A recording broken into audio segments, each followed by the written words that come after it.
लिखा है थेल्स प्रमेय का प्रयोग करके सिद्ध कीजिए कि त्रिभुज की एक भुजा के मध्य बिंदु, त्रिभुज की एक भुजा के मध्य बिंदु से एक अन्य भुजा के समांतर खींची गई रेखा तीसरी भुजा को समद्विभाजित करती है। तो सबसे पहले एक त्रिभुज दिया गया है और उसका मध्य बिंदु दिया गया है।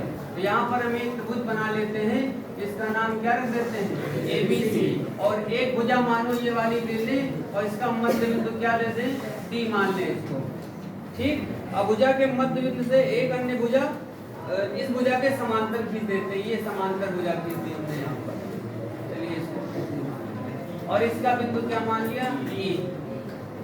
ठीक, तो हमको क्या सिद्ध करना है कि तीसरी भुजा को समद्विभाजित करती है, यानी ये जो खींची गई रेखा है ये इस भुजा को क्या करती है, समान भागों में काटती है। समान भागों में क्या करती है, हाँ। तो यहाँ पर क्या बात दी है वो नोट कर लेते हैं। दिया है एक त्रिभुज ABC जिसमें एक त्रिभुज ABC दिया गया है जिसमें बिंदु D कहाँ AB का मध्य बिंदु है, AB का मध्य बिंदु है। ऐसा बनाना कि बीच में रहे, मध्य बिंदु है। तथा एक और काम किया गया है, BC समांतर, BC तथा लिख देते हैं यहाँ पर BC समांतर क्या, DE, ये खींचा गया है, इतना दिया है। ठीक, उसके बाद हमको सिद्ध करना है,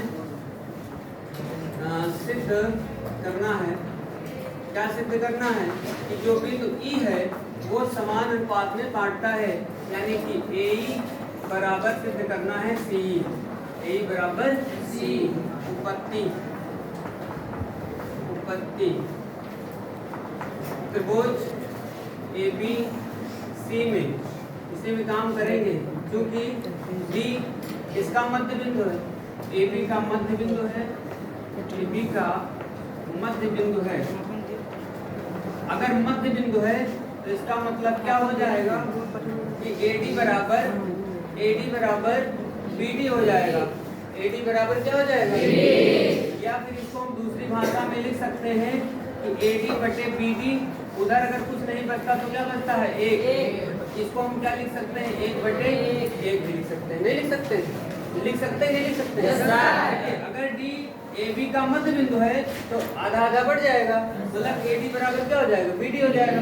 अब BD को इधर लाएंगे तो BD की गुणा में तो 1 माना जाता है ना, तो 1 बचेगा, तो 1 को हम लिख सकते हैं 1 बटे 1, समीकरण नंबर 1। पुनः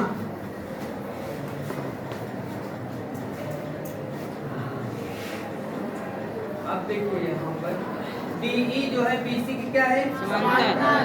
पुनः क्योंकि DE समांतर क्या है, BC है, इसलिए इसका अनुपात क्या होगा, समान। मतलब अगर ये समांतर है तो AD बटे DB बराबर AE बटे EC, यानी दोनों त्रिभुज कैसे हुए, समरूप हुए नहीं हुए। तो DE समांतर अगर BC है तो हम लोग बोल सकते हैं AD बटा BD, AD बटा BD, और बराबर क्या हो सकता है, AE बटा EC। हो सकता है, नहीं हो सकता है। अब AD बटे BD का मान क्या रख सकते हैं, 1। तो यहाँ पर हम लोग लिख सकते हैं 1 बटे 1 बराबर AE बटा EC लिख सकते हैं। यहाँ पर लिख देना किससे, समीकरण 1 से, कैंची गुणा कर दो तो AE कम AE, यहाँ पर हो जाएगा AE बराबर EC, AE बराबर EC, या ऊपर लिख देते हैं यहाँ पर AE बराबर क्या हो जाएगा, EC। ये हमको सिद्ध करना था कि बिंदु, यहाँ पर लिख देते हैं और ऊपर अतः कौन सा बिंदु, बिंदु E, अतः बिंदु E भुजा, कौन सी भुजा, AC को समान भागों में बांटता है या बांटती है, समान भागों में क्या करती है, बांटती है। ये सिद्ध करना था ना, बांटती। समझ गए इसको, समान भागों मतलब समद्विभाजित करती है, समझ गए नहीं समझ गए। पुनः देख लीजिए, हमने त्रिभुज ABC लिया, उसमें दिया है कि बिंदु D AB का क्या है, मध्य बिंदु है। अगर मध्य बिंदु है तो इसका मतलब क्या हो गया कि AD और DB आपस में बराबर हो जाएंगे। अगर BD है यहाँ पर तो इसके गुणा में 1 माना जाता है, नहीं माना जाता? Yes, sir. BD को इधर लाते हैं तो बटे में चला जाएगा तो 1/1 अनुपात में हो जाएगा।